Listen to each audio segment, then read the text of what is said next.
साथियों, माँ शक्ति नेतुले भाइयों, आज हमारा स्वाध्याय सत्संग का क्रमांक संख्या 162 है और जिसका विषय ले रहे हैं हमारे आदरणीय प्रोफेसर डॉक्टर आर के काला साहब। और इन्होंने पूर्व में भी जो है कबीर का मायावाद लिया, 2 पार्ट ले चुके हैं, जिसका तीसरा पार्ट है। अब हम आदरणीय आर एन चतुर्वेदी साहब से, जो मेंबर ट्रिब्यूनल रिटायर्ड हैं, उनसे निवेदन करते हैं कि वो 2 शब्द आर के काला साहब के समझ कहें। आदरणीय आर एन चतुर्वेदी साहब। आदरणीय प्रोफेसर काला साहब, वागीश जी, नेम साहब, उपस्थित अन्य पुण्यजनों, बहुत ही सौभाग्य की बात है कि आज 162वां अंक और वो भी कबीरदास जी के मायावाद पर आ रहा है। प्रोफेसर काला इतने कुशल वक्ता और ज्ञान से पूर्ण अपना वक्तव्य देते हैं कि पूरे 50 मिनट तक एक एक शब्द जो है निरंतर जो है उसमें निरंतरता और गूढ़ता भरी रहती है। एक तो कबीरदास जी की वाणी ही इतनी सरल, लेकिन इसमें गूढ़ रहस्य छुपे हुए हैं। आज शायद रहस्य भी खुलेंगे माया में, मायावाद में रहस्य भी सम्मिलित होता है, क्योंकि हर वाणी का एक अर्थ होता है, एक स्थूल अर्थ, एक सूक्ष्म अर्थ, एक उसमें रहस्य होता है। तो रहस्य को प्रकट करने के लिए कबीरदास जी ने बहुत बातें कही हैं। तो आदरणीय काला साहब एक योग प्रवक्ता प्रोफेसर रहे हैं कॉलेज में, और उनकी वाणी अभी भी अत्यंत प्रभावित करती है। कबीरदास जी की वाणी तो आज तक अमर है ही। संत थे और सरल थे, साधारण थे, और साधारण जन के लिए उन्होंने उपदेश दिए, और वो उपदेश जिसके में भक्ति भी है, ज्ञान भी है, और माया और ये कर्म कांड से छुटकारा भी है।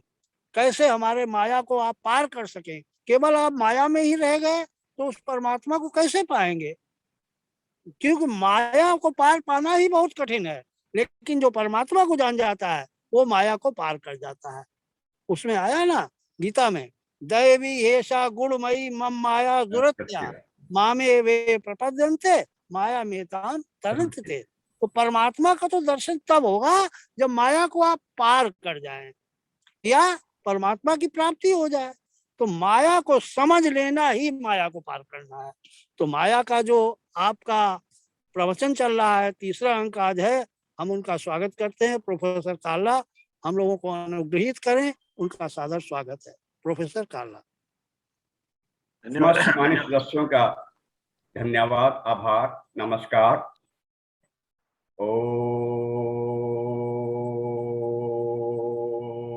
अस्तु मां सद्गमय तमसो मां ज्योतिर्गमय मृत्युर्मा अमृतगमय। ओम शांति शांति शांति ही।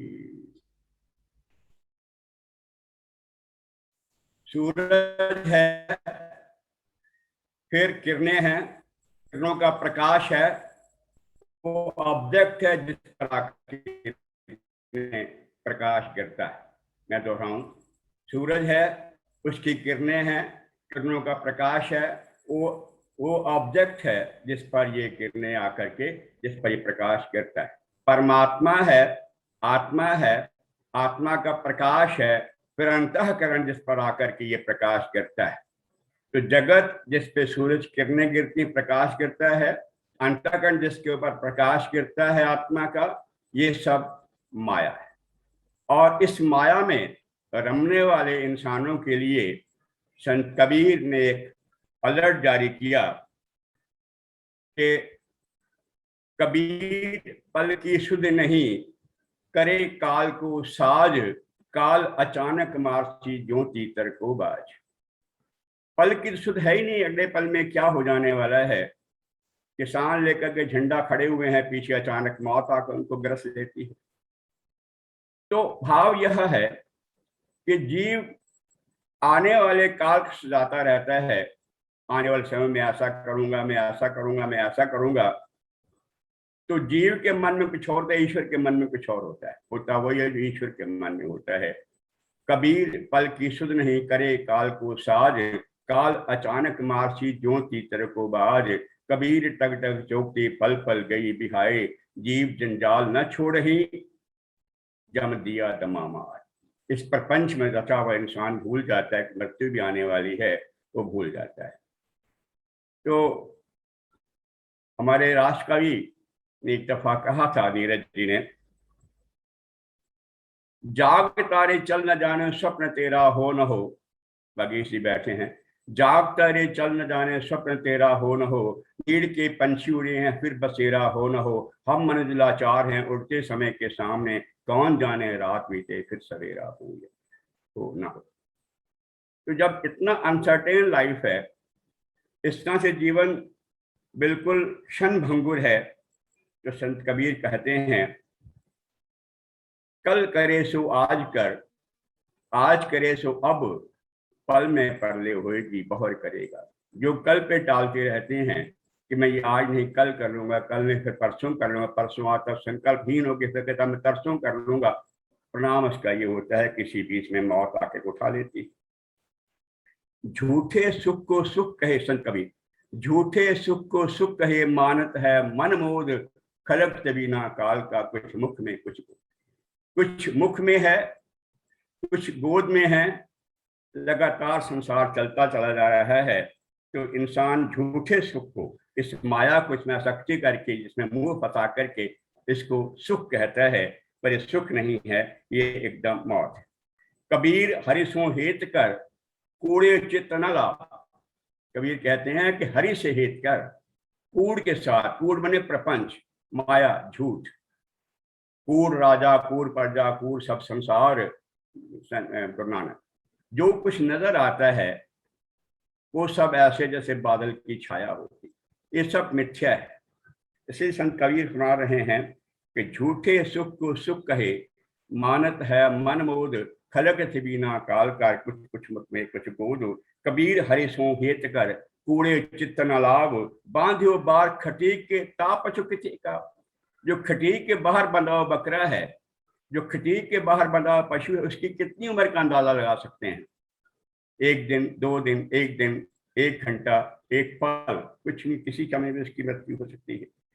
तो महात्मा इसीलिए कह रहे हैं कि आगाह अपनी, किसी शायर ने फरमाया, आगाह अपनी मौत से कोई बशर नहीं, समान 100 बरस का पल की खबनी वागी सा। आगाह अपनी मौत से कोई बशर नहीं, समान 100 बरस का पल की खबर नहीं, किसी वक्त भी इंसान शरीर छोड़ के जा सकता है। कबीर यह तन कुछ नहीं, कबीर यह तन कुछ नहीं, छिन खारा छिन मिठ, कल जो बैठे महला आज मसाना डीठ। कल जो महलों में गद्दियां सजा के बैठे हुए थे, वो आज मसानों में बैठे हैं। इसलिए महात्मा कहते हैं कि दुर्बल को न सताइए जाकी मोटी हाय, कबीर उसकी हाय से सब भस्म हो जाए, ये लोहा भस्म हो जाता है उसकी आहा से। मंद रतन कागज का पुतला, ऐ मेरे मन, ये जो तेरा शरीर है, जो कीमती और अमूल्य शरीर मिला है ईश्वर की प्राप्ति के लिए, जब तक प्राण है तब तक ईश्वर का साक्षात्कार कर ले। इस निर्गुण निराकार की विशेषताएं जान करके तो इसमें रम जा कि निराकार परमात्मा कौन है। तो इस तरह से मंद रतन कागज का पुतला, लागे बूंद बिनस जाए छिन में, गर्व करे क्या इतनी, माटी खोदी भीत उसारी अंध कहे घर में। जिस तरह मनुष्य होता है माया फंसा हुआ, माटी खोदी भीत उसारी, उस वक्त मिट्टी के घर बना करते थे, मिट्टी की दीवारें होती थी, माटी खोदी भीत उसारी अंध कहे घर मेरा,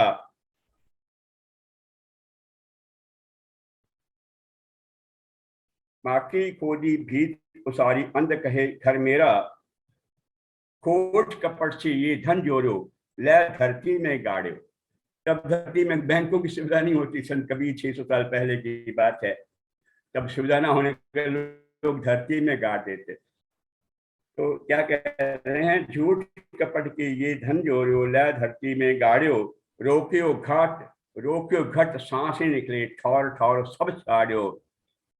कहत कबीर सुनो रे संतो, अंधन कछुए ले न गयो, आई तलब गोपाल राय की माया मंदिर छोड़। ये माया है, घर संपत्ति है, ये छोड़ के जीव चल देता है।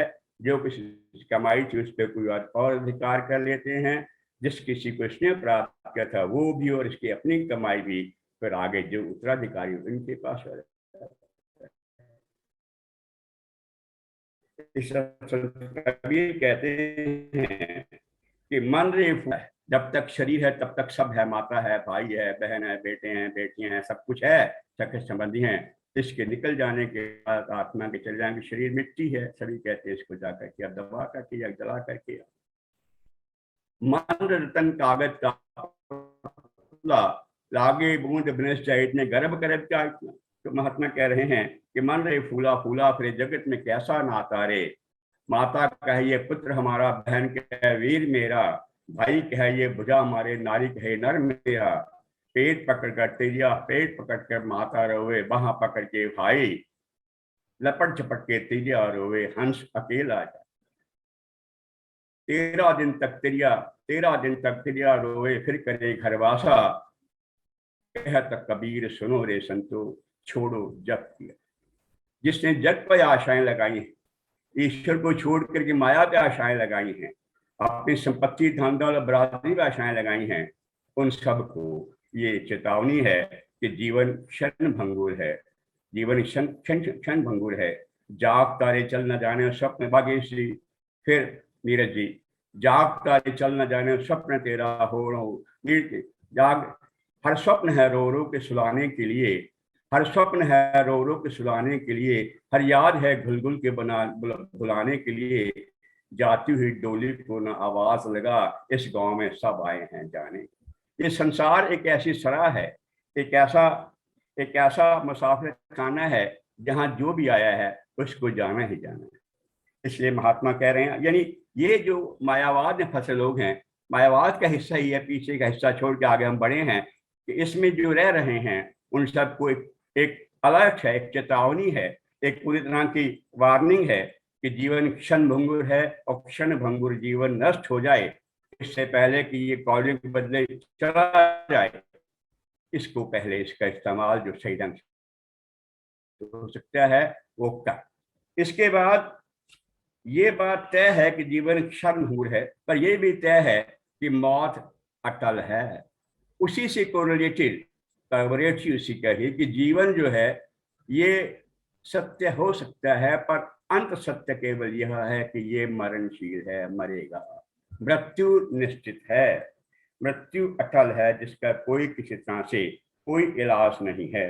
महात्मा कहते हैं कि रोवन हारे भी मुए, जो शमशान में जाकर रोते थे अपने किसी के मरने पर, रोवन हारे भी मुवे, मुवे जलावन हार, उनको जाकर जो जलाते थे, रोवन हारे भी मुवे, मुवे जलावन हार, हा हा करते सब मुवे, कासों करूं पुकार, जिन हम जाए सो मुवे।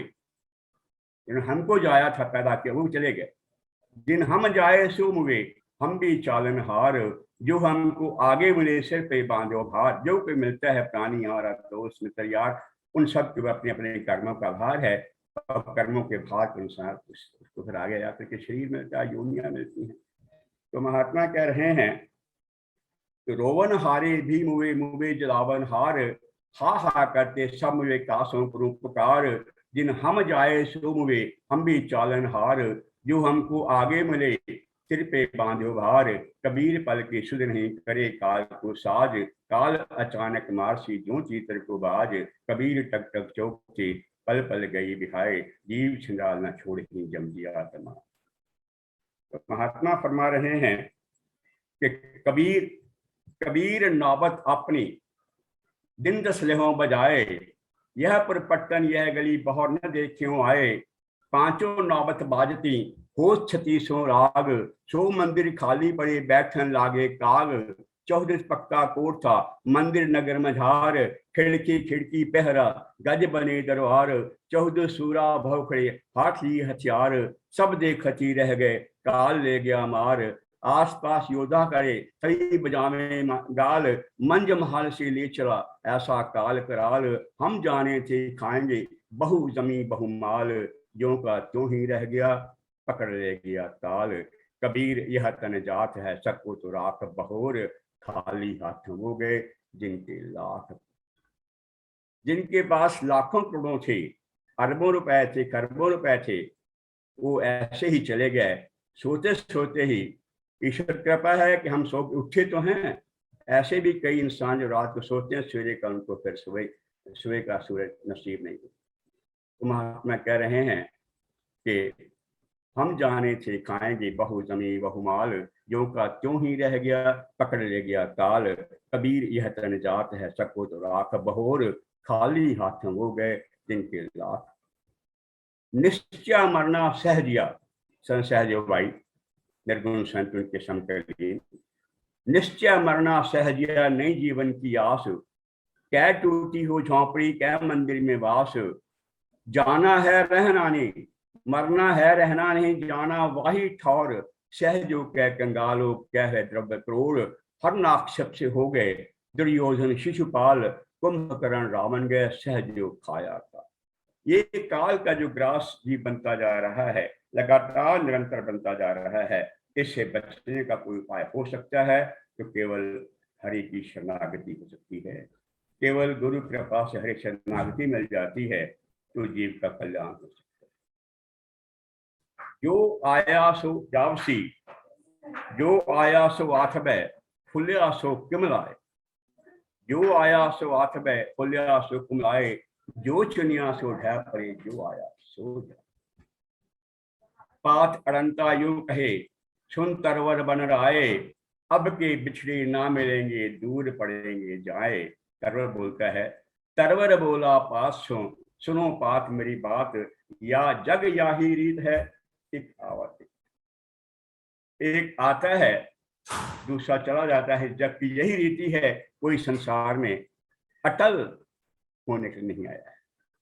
कोई अक्षर और अमर और अजर अदाह्य छेद्य अक्लेद्य नहीं है। हर किसी को जो प्रकृति है, शरीर प्रकृति है, प्रकृति परिवर्तनशील है, नाशवान है। इस प्रकृति से कुछ बनता भी नहीं, केवल चेतना ही कुछ बना सकती है। एक घड़ा बनता है, घड़े के अंदर उपादान कारण मिट्टी है, साधारण कारण चाक है, डंडा है, धागा है, पानी है, और निमित्त कारण स्वयं मनुष्य है जो चेतन है। चेतन ही प्लान कर सकता है, जब चाहे बना सकता है, जब चाहे नहीं बना सकता, रेस्ट कर सकता है। मिट्टी ये नहीं कहेगी मुझे आकर घड़ा बना, सुराही बना, चिलम बना या कुल्हड़ बना। उपादान कारण भी मिट्टी है, उपादान कारण भी जड़ है, सामान्य कारण भी जड़ है, केवल निमित्त कारण ही चेतना है और कुछ नहीं।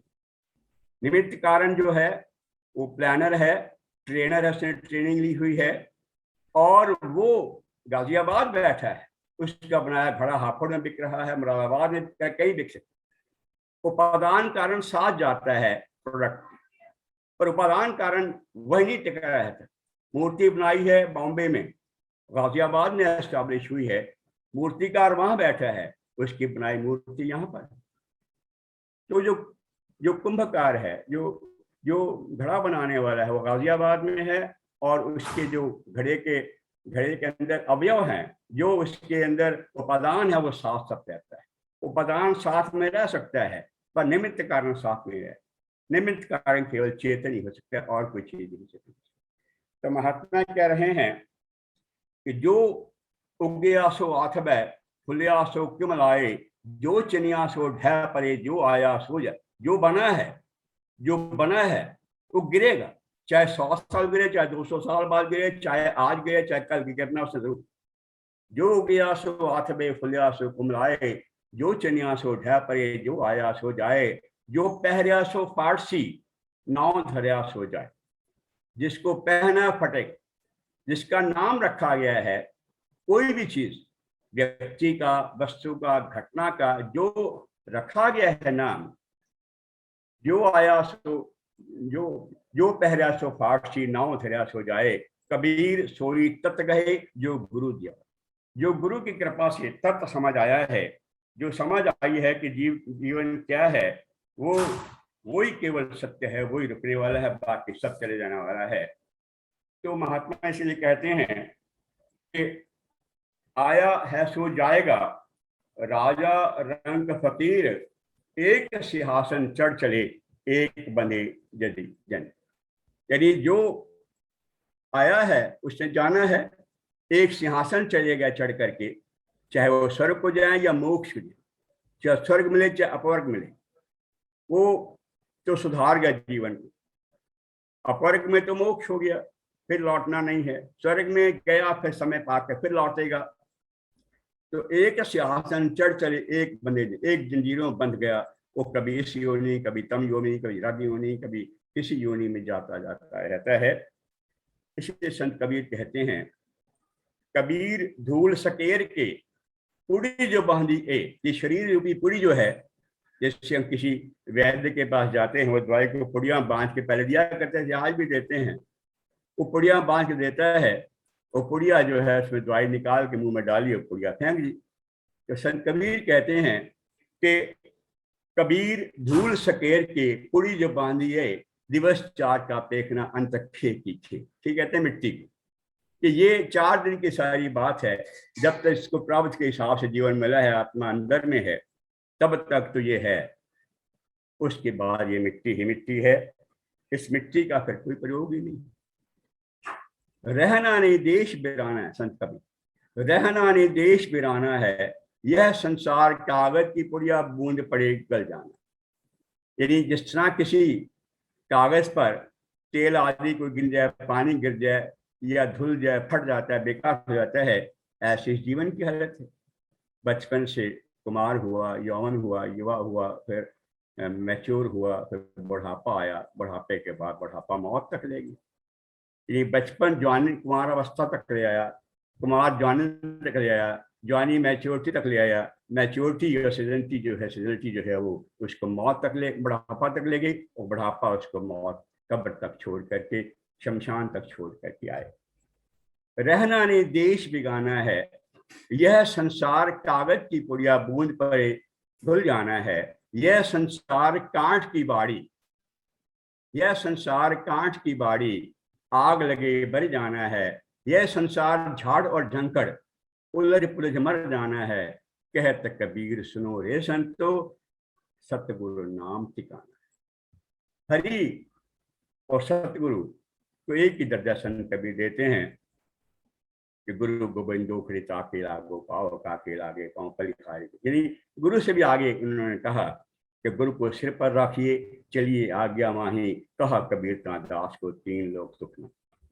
तो उन्होंने कहा कि सतगुरु नाम अगर बचना है तो रास्ता है, डूबना है तो कहीं डूब जा, पर बचना है तो एक रास्ता है। कहत कबीर सुनो रे संतो, सतगुरु नाम ठिकाना। सतगुरु के नाम जो है वो ठिकाना है। तो महात्मा कहते हैं इस संसार को जो है इस तरह से झाड़ और झंखड़ और कांट की बाड़ी और कागज का नाम दिया है। इस तरह इसमें संभल के जीना है, और जीने वालों के लिए तो रास्ते हैं, और मरने वालों को कोई रास्ता ही सिवाय मरने का कुछ। अब इसके बाद जब ये बता दिया संत कबीर ने माया भोगियों को, माया भोगियों में जो माया में रचे पचे हैं, ये नहीं कि माया के बिना काम चल जाना है, माया तो रखनी ही रखनी है, क्योंकि तंदर सुखिया कोई ना देखा, जो देखा सो दुखिया। उदयन की बात करे हैं, सबका किया विवेका, थोड़े घाटे सब कोई दुखिया, चौग्रस्ती जय राजी। यानी वो कहते हैं कि ऐसा नहीं कि धन नहीं रखना, धन तो रखना है, लेकिन उतना ही रखना जितनी जरूरत। साई इतना दीजिए जा में कुटुंब समाये, मैं भी धोखा ना हूँ तेरा भक्त ना हो, संत ना हो। यानी एक बार संत कबीर ने शिकायत की परमात्मा से, प्रभु के लोग तुझे गालियां देते हैं, तेरी कोई निंदा करते हैं, तेरी कोई पूजा किसी तरह नहीं करते, उनके पास सभी कुछ, मेरे पास मैं सब नेसेसिटीज मानता हूँ, उससे अलावा तुम्हें चाहिए नहीं। तो उन्होंने कहा कि भूखे भक्त ना कीजिए ईश्वर से शिकवा। कभी जिंदगी है, किसी ने उल्हाना जाओ, घरवाली ने चाहे कहा हो या पड़ोसी ने कहा हो, तो गुरु की भक्ति में लगाए, पर तेरे पास तो सवेरे का है, शाम का नहीं। शाम का तो कल सवेरे की तरह कोई चिंता नहीं रहती, कैसे बच्चे खाएं पिएं कैसे सब। उन्हें उलाहना तब दिया मीठा सा, कोई किसी तरह का मतलब कोई दोष आरोपण नहीं किया, पर ये कहा भूखे भक्त न कीजिए यह माला अपनी ली, हूँ मांगू संतन रहना, मैं ना ही किसी का देना। मुझे संतों की रहन बना दे, मुझे किसी से कुछ लेना नहीं। भूखे भक्त न कीजिए ये माला अपनी लीजिए, हम मांगू संतन रहना, मैं नहीं किसी का देना। माधो आपन देहूं तो लहूं मंगे, अगर नहीं तुम देते तो मैं मांग भी सकता हूँ। अध सिर मांगू लूना, अध सिर मांगू दाला, अध सिर मांगू दाले,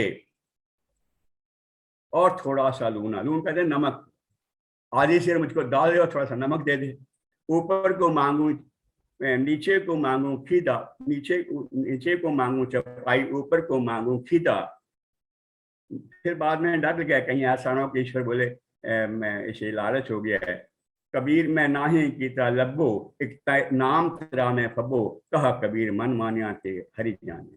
कि ईश्वर मैंने लालच नहीं किया है, मैंने उतना ही कहा जितना मेरा नेसेसिटीज हैं, और मेरे जो संत महात्मा थे वो भूखे किसी तरह से ना चले जाएं, इतना ही मुझे प्रभु देश से फालतू नहीं। शिकायत करने वक्त डर भी गया कि मैं प्रभु तुझसे क्या कह बैठा हूं। तो संत कबीर ने जब रचे पचे माया में लोगों को ये समझा दिया कि मृत्यु अटल है, नंबर 2 मृत्यु क्षणिक है, किसी क्षण घट सकती है। उसके बाद एक चेतावनी और अलर्ट ही सब चीजें हैं, अलर्ट नहीं पहले भी दोनों पार्ट हैं, ये भी अलर्ट का हिस्सा ही है। चेतावनी कैसे दे रहे हैं कि एक दिन ऐसा होएगा, एक दिन ऐसा होएगा कोई काहू का नहीं। इंसान एक दिन ऐसा होएगा कोई काहू का नाही, घर की नारी क्या कहें तन की नारी जाए। यानी घर की नारी तो छोड़ो, अपने तन की नारी चली जाएगी, ये समय भी तेरे पास ऊपर आएगा। तो महात्मा कह रहे हैं कि कबीर सोया क्या करे, उठ न जपे मुरार, एक दिवस भी सोना लंबे पांव। कि उठ के परमात्मा को याद क्यों नहीं करता, क्यों परमात्मा की शरण में नहीं जाता, शरणागति क्यों नहीं होता। एक दिन ऐसा भी सोना है कि लंबे पांव पसा के सो जाए। कबीर सोया क्या करे, जाग जाग अब जाग, जाके संग तुम बिछड़िया ताही के संग। जिसके साथ जो बिछड़ा है, जिसकी तो अंश है, जो तो रचनाकार है, उस रचनाकार को जान। कबीर सोया क्या करे, उठ न रोवे दुख, जाका बासा गोर में, सो क्यों सोवे सुख। क्योंकि मुसलमानों के भी वो एक तरह से पीर थे कि जिसका निवास गोर में है, कब्र में है, वो कैसे चैन नहीं सो। अगर तकलीफ कोई आने वाली हो, पता लग रहा है सामने कल तारीख पड़ने वाली है, फैसला होने वाला है, तो रात को बगैर से जानते कैसे नींद इसको निकाले, उस अक्यूज को नींद कैसे आते, कल कल्प्रिट सिद्ध होने वाला है। तो उन्होंने कहा कि कबीर सोया क्या करे, उठ न रोवे दुख, जाका बासा गोर में, सो क्यों सोवे सुख। कबीर सोया क्या करे, उठ न रोवे दुख, कबीर सोया क्या करे, सोया होए अकाज, ब्रह्मा का आसन खिसका सुनत काल की गाज। जब काल की गाज लगती है, काल की गाज पड़ती है, तो तब ब्रह्मा का आसन मिल जाता है। कबीर सोया क्या करे, जागन की कर चौप, यह दम हीरा लाल है, गिन गिन गुरु को। ये शरीर जो है, ये तुझे जो मौका मिला है, ये इसकी कीमत हीरों और जवाहरातों से भी ज्यादा है। इसको तू उठ, परमात्मा को सौंप, गुरु को सौंप। इसलिए कहा कबीर कबीर हरि की भक्ति कर, तज बिखिया रस चोर। कि ये जो विषयों का तू मजा ले रहा है, सुख ले रहा है, चोर मैंने सुख, विषयों का जो पांचों ज्ञानेंद्रियां हैं, तेरे को आंख सुंदरता का रस ले रही हैं, जिह्वा रस की अनुभूति कर रही हैं, कान अच्छे वॉइसेस का इंतजार करती हैं, त्वचा स्पर्श का सुख लेना चाहती हैं, और नाक गंध का सुख लेना चाहती हैं। ये विषय रूपी ज्ञानेंद्रियां हैं, इनमें क्यों डूबा पड़ा है। कबीर गुरु की भक्ति कर, तज बिखिया रस चोज। ये जो रस हैं सारे विष के समान हैं। जिस तरह से कैप्सूल के अंदर कड़वी गोली में कैप्सूल लपेटा रहता चावलों का, ऐसे ही ये विष है जिसके ऊपर चीनी लपेटी हुई। अब खांड कैसी है, मीठा कैसा है, उसकी मिठास गुड़ जैसी है, रसगुल्ले जैसी है, गुलाब जामुन जैसी है, या लड्डू जैसी है, या रसमलाई जैसी है। ये तो गूंगे का गुड़ है। गूंगे गुड़ खाया पूछे तो क्या कहिए रे, उससे पूछो स्वाद क्या है, तो वो सिवाय ऐसे ऐसे बगले हिलाने का और क्या कहते। जिसने जैसा अनुभव किया है पार ब्रह्म के, संत कबीर, पार ब्रह्म का तेज का कैसा है अनुमान, अनुमान लगाते हैं लोग, तो वहां धुआं है आग होगी, शब्द से सुना शब्द प्रमाण कि आग लगी है। उसके बाद मन हुआ जब देखूं आगे चल करके, आंख ने देखा कि वहां आग लगी है, इसका मतलब वहां धुआं है, तो आग लगी है। तो उन्होंने कहा कि कहाँ पर था मैं, कि कबीर गुरु की भक्ति कर तज बिछिया रस चोज, बार बार नहीं पाइए मानस जन्म की मौज, मानस जन्म दुर्लभ है होत न बारंबार, जो फल पक भूंगरे बहुत न लागे। जिस तरह पेड़ से फल पक के गिर जाता है, फिर लाख कोशिश माले करके देख ले, वो वापस लगता नहीं। वो तो केवल ईश्वर की कृपा से ही सब कुछ हुआ है, और कुछ ईश्वर कृपा से ही हम देखते हैं कि तीसरी मंजिल पे पानी चढ़ाना होता है तो नीचे मोटर लगाते हैं, मोटर तीसरी मंजिल तक पानी ले जाती है। और 18 मंजिल से ऊंचा पेड़ है जिस पर नारियल लगा हुआ है, वहां कौन पानी पहुंचाता है सिवाय ईश्वर, कौन पहुंचाता है। अनार के अंदर दाने किस तरह से अरेंज होते हैं, कौन भर सकता है। संतरे के अंदर फांके अलग अलग करके कौन रख सकता है, और जिस पे फांके बनी हुई है उस खरबूजे को कौन बना सकता है सिवाय परमात्मा कोई। इसलिए महात्मा कह रहे हैं कि मानस श्रम दुर्लभ है होत न बारंबार, जो बन फल पक भूंगरे बहुत न लागे डार, के द्वारा नहीं लगने वाला है, इसलिए इसको इससे पहले के हाथ से छिन जाए वो तो उसको संभाल दो। इसलिए अब एक बात और इसी में ही मायावाद में जुड़ी हुई है, जिसका नाम है कर्म व्यवस्था, कर्म फल व्यवस्था। संत कबीर ने इसको नकारा नहीं। श्री कृष्ण जी गीता में कहते हैं कि मनुष्य कर्म करने की आजादी है। उस स्वतंत्रता का प्रयोग कैसे करता है, संस्कारों का भी फर्क प्रभाव पड़ता है, आसपास के माहौल का प्रभाव पड़ता है कर्मों करने में, पर कर्म कैसे किए जाएं इस कर्मों करने में संत कबीर का फरमाना है। संत कबीर कहते हैं कि जिस तरह से हजारों गायों के बीच में कोई बछड़ा हो, वो अपनी माँ को पहचान लेता है और माँ उस बछड़े के प्यार में आके दूध दे देती है। ऐसे ही कर्म जो है वो कर्म हजारों योनियों में किसी भी योनि में जीव चला जाता है, और जिससे कर्जा लेना या देना वो किसी और योनि में होता है। ऐसा संयोग बनता है कि जीव उसको पहचान लेता है, उसको देना पड़ता है। कर्जा जो कर्म फल का बनता है वो कभी बिना चुकाए चुकता होगा नहीं। सब संयोग से जीवन मिलता है, कोई माता बना, कोई पुत्र बनाया, कोई पिता बना, कोई पुत्र बनाया, कोई भाई बना, कोई बहन बनता है। ये सब कर्जों के संयोग हैं। बिना कर्जों के अगर कर्ज ना होते तो जीवन होता ही। तो संत कबीर कह रहे हैं कि अब होता कभी कभी क्या है कि फल किसी कर्म का कब मिलेगा, कितना मिलेगा, किस हाल में मिलेगा, ये कोई नहीं जानता। इसलिए कर्मों के फल की व्यवस्था को मानता भी नहीं। जगत में देखा गया है कि जो बहुत मेहनत करते हैं, बहुत प्रयत्न करते हैं, उनके घर में खाने की रोटी भी नहीं। लेकिन जो मस्ती से दिन भर खाली रहते हैं, कोई काम नहीं करते, ईश्वर की बुराइयां भी करते हैं, उनको अपने प्रारब्ध बहुत कुछ मिला हो, तो उनके पास कई मकान है, कई तरह की अच्छी संतानें हैं जो कि IIT से पढ़ के, IIM से पढ़ के अच्छी जगह लग गए हुए। तो ये किस जन्म का फल कब मिलेगा, कितना मिलेगा, किस हाल में मिलेगा, ये चूंकि कोई नहीं जानता, इसलिए आदमी कहता है कि पाप करके। पर यह बात तय है कि हम ईश्वर की CCTV की नजर में हैं। जो भी करता है, जो भी कर रहे हैं, उस पर ईश्वर की निगाह है, और उस पर ईश्वर की निगाह है। उन्होंने कहा कि करता था सो क्यों रहे, करता था सो क्यों रहा, अब किया पछताए। बोए पेट बबूल का आम कहाँ से। अगर बबूल बोया है तो, अगर बबूल बोया है ऑस्ट्री साहब मैंने, तो मैं आम की उम्मीद कर ही नहीं सकता। करता था सो क्यों रहा, तब कर अब पछताए, बोया पेट बबूल का आम कहाँ से खाए।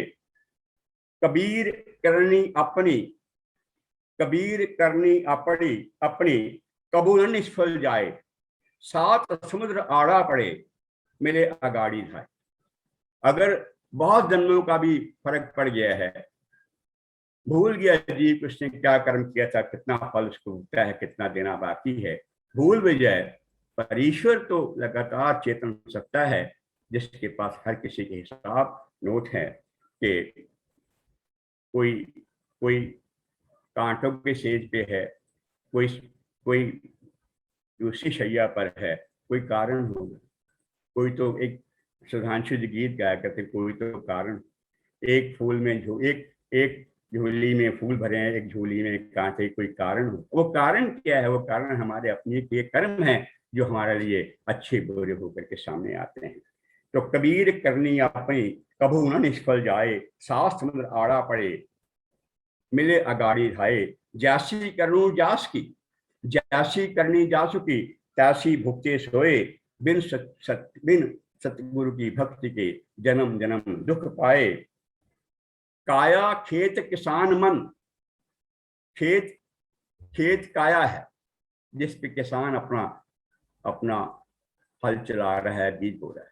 काया खेत किसान मन, पाप पुण्य दो बीव, बोया लूने अपना काया कसके। जो बीज बोया है वो शरीर लेकर के उसे भोगना पड़ेगा। सूक्ष्म शरीर नहीं भोगता, स्थूल शरीर लेना पड़ता है, और स्थूल शरीर जो है उसमें आत्मा भोगती है। क्योंकि मन तो जड़ है जो आत्मा की सत्ता से चल रहा है, बुद्धि भी जड़ है, अहंकार भी जड़ है, चित्त पूरे का पूरा जड़ है जो आत्मा की सत्ता से प्रचारित है। अंत में लाके कहो कि स्थूल शरीर लेकर के आत्मा ही उसका भोगता है, ईश्वर तो भोगता है ही नहीं। अल्पज्ञ तो आत्मा है, सीमित आत्मा है, और इसको राग द्वेष जहां कहीं है, जहां राग है वहां आत्मा है, जहां देश है वहां आत्मा है। और वेद के माने तो आत्मा और जीवात्मा फर्क नहीं करते, एक ही चीज है। क्योंकि मन जो है वो जड़ है, बुद्धि जड़ है, चित्त पूरा जड़ है, और उसमें केवल आत्मा ही है, वो भोगता है स्थूल शरीर लेकर। उन्होंने कहा कि काया खेत किसान मन, इस मन ने जो भी कर्म किए, चाहे मन से, चाहे वाणी से, चाहे कर्म से, मन वचन क्रम जितने भी कर्म किए हैं, काया खेत किसान मन, राया खेत किसान मन, पाप पुण्य दुबीर, बोया लूने अपना काया कस के जीव। कबीर चोर चुराई टुमरी, गाड़े पानी माही, चोर चुराई टुमरी, गाड़े पानी माही, वह गाड़े वह उछले करनी छानी में। छिपाने कोशिश लाख कर लेगी कि मैंने नहीं किया, पर बैठे हैं विश्लेषक वकील साहब, पता लगा लेंगे किस जगह कौन सी घटना किस कारण से घटी है, तूने की है कि नहीं की है। लिखा मिटे नहीं कर्म का, लिखा मिटे नहीं कर्म का, गुरु का भज हरिनाम, सीधे मार्ग नित चले, दया धर्म विश्राम। जहां यह जीरा पग, ये जीव जहां पग धरता है, जहां यह जीरा पग धरे, जहां यह जीरा पग धरे, कर्म बराबर साथ, जो है लिखा नसीब में, चले ना अविचल।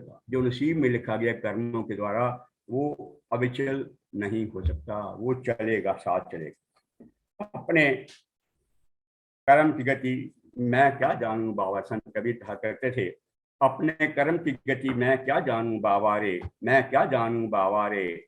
नर मरे कछु काम न आवे, पशु मरे 10 काज सवार।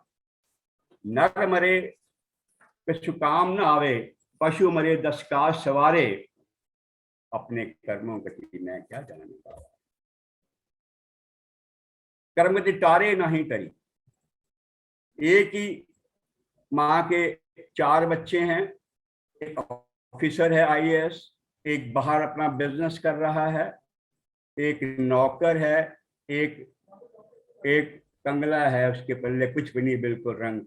एक ही माँ के 4 बेटे हैं, सब करनी सबकी जो भी आत्माएं जन्म लेंगी उन सब करनी उनके साथ।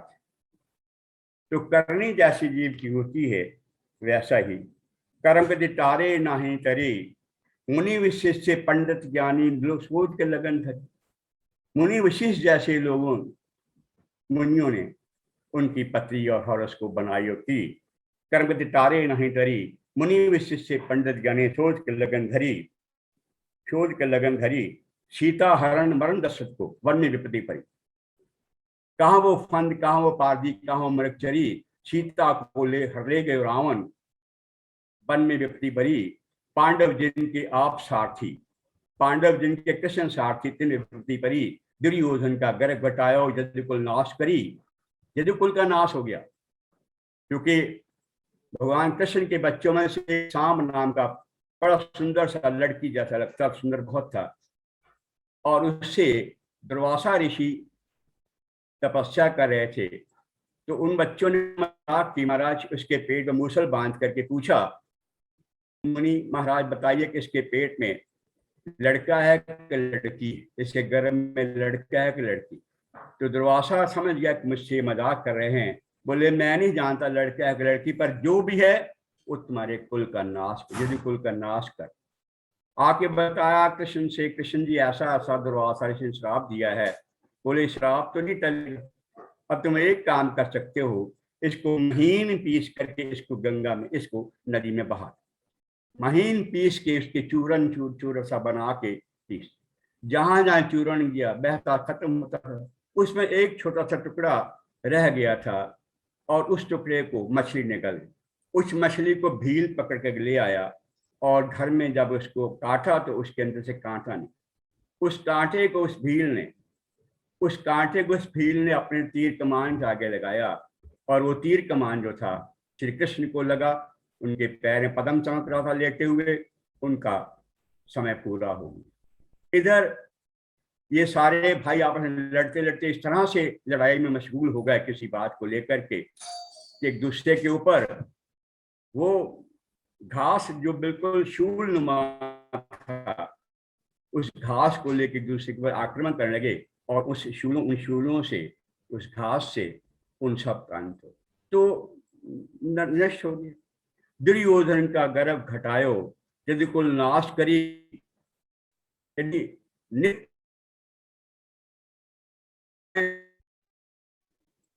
ये अनेक गायें, असंख्य गायें गिरगिट योनि, वो नृग जो था राजा, जो दिन में असंख्य गांव का दान करता था, वो गिरगिट की योनि को मिला। कारण एक दफा ये हुआ कि वो जब दान कर रहा था तो कोई पंडित उनके पास आए, तो पंडित को उन्होंने एक गाय दान की पर्टिकुलर, कि ये गाय तुम्हारी दान में हुई। और पंडित ने कहा महात्मा इसको आप रखो, मैं जरा थोड़ी अगले गांव तक जा रहा हूँ, उसके बाद लौटूंगा, ले लूंगा। इसी बीच क्या हुआ, वो जो गाय थी पूरे बाड़े में मिल गई, आपस में एक दूसरे के साथ मिक्सअप हो गई। तो नृग पहचान नहीं पाया, उसने उस गाय को किसी और जगह दान कर। वापस आए पंडित जी, बोले मेरी वो गाय कहाँ है? बोले वो गाय तो मैंने किसी और जगह को दान कर दी। अब उस गाय को लेकर के वो बोले कि मुझे वही गाय चाहिए, और जिसके पास जा चुकी थी वो उसको देने को तैयार नहीं था। तो वो अपना क्लेम पुट करता थी, अपना क्लेम पुट करता थी। तो संत कबीर का जो प्रासंगिकता है वो आज भी है, बाकायदा है। हम इस पे डिस्कस करेंगे आगे चल करके। धन्यवाद काला साहब। अब हम आदरणीय आर्यन चतुर्वेदी साहब से निवेदन करते हैं कि 2 शब्द कहें। आदरणीय काला साहब, ये हम लोगों का सौभाग्य था कि कबीरदास जी पे इतना सुंदर आपका प्रवचन हुआ, और जो उनके बहुत ही प्रचलित काव्य रूपा काव्य शक्ति थी उसको आपने यहाँ पर स्पष्ट किया, जिसमें मृत्यु अवश्यंभावी है, उसको बिल्कुल सजग रहने के लिए कर्म का फल मिलना ही है।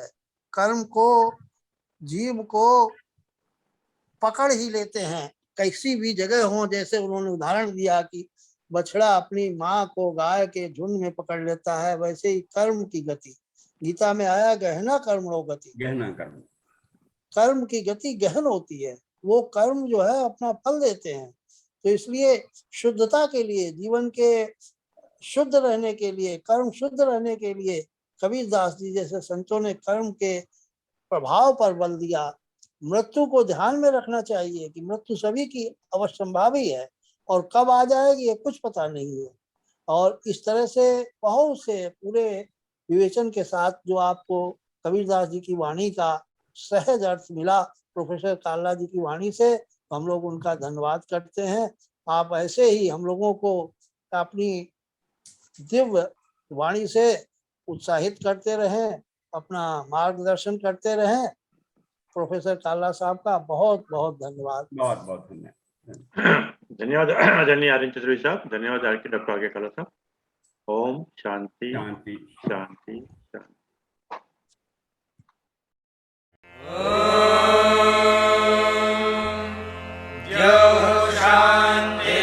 शान्तिरन्तरिक्षं शान्तिः पृथिवी शान्तिरापः शान्तिरोषधयः शान्तिः वनस्पतयः शान्तिर्विश्वे देवाः शान्तिर्ब्रह्म शान्तिः सर्वं शान्तिः शान्तिरेव शान्तिः सा